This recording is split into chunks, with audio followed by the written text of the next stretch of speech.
I'm sitting in our hotel room here in Makati, and I just did a video of, a little surround video or panoramic video of the hotel room, just to show you what it's like, what it looks like. We just came up here so we could stay overnight, so we could already be here and to go do our visa ceremony tomorrow at the PRA and receive our retirement visas.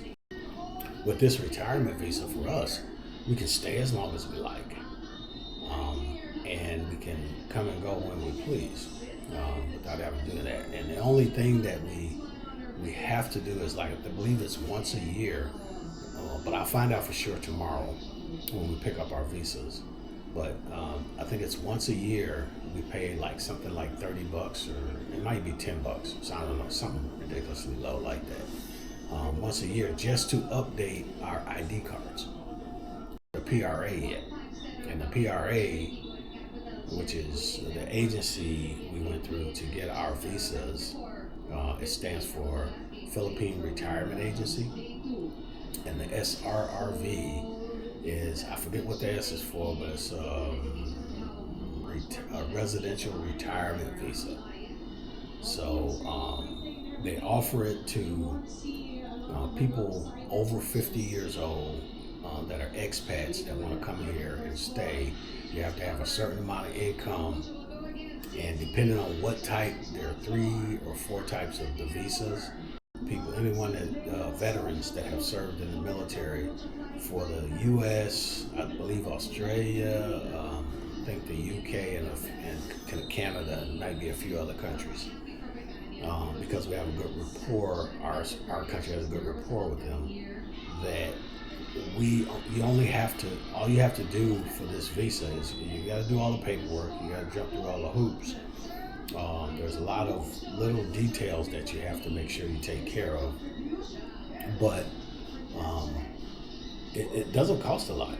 I mean, it costs me $1,400 to do the application fee, and because my wife was already a U.S. citizen, she had already did her citizenship there in the States. So now she's a former Filipino, which she's considered a foreigner, just like I am.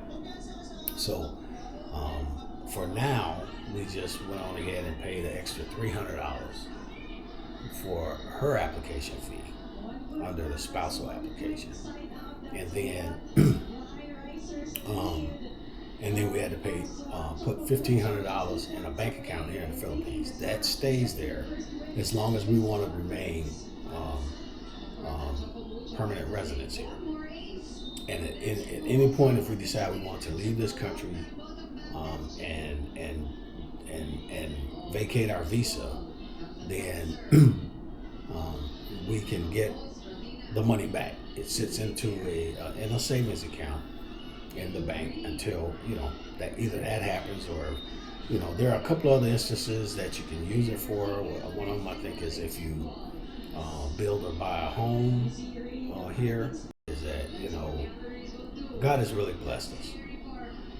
We're able to do things that a lot of people don't want to do. I ain't gonna say people can't do, because I think any grown person that's worked their whole life that's gotten to retirement stage should be able to do what we did, because as you just heard, it doesn't cost a whole lot of money to do it. And the only other thing is just being able to afford the plane tickets to come over here and be able to put together a living over here. Currently, what we've done is we've come over this time, and we've been here going on 2 months now. But we have secured a rental property, which again we were blessed in. We found a brand new home no one's ever lived in before. So we're doing great. The house is awesome, and everything is sound. I've been utilizing things like the Grab, which is very similar to Uber in the United States. for for rides, to go places. We have a person that is that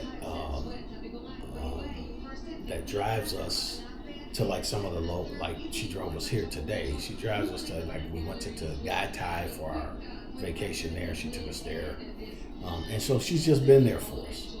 She's we call her our driver, but she's more like a friend, I think, to Elizabeth than an employee. So we do pay her, and we try to pay her well. So we started out, paying her what it was, what the rides were worth, and then now, we use her periodically. So we understand she has a family, so we try to give her a little extra.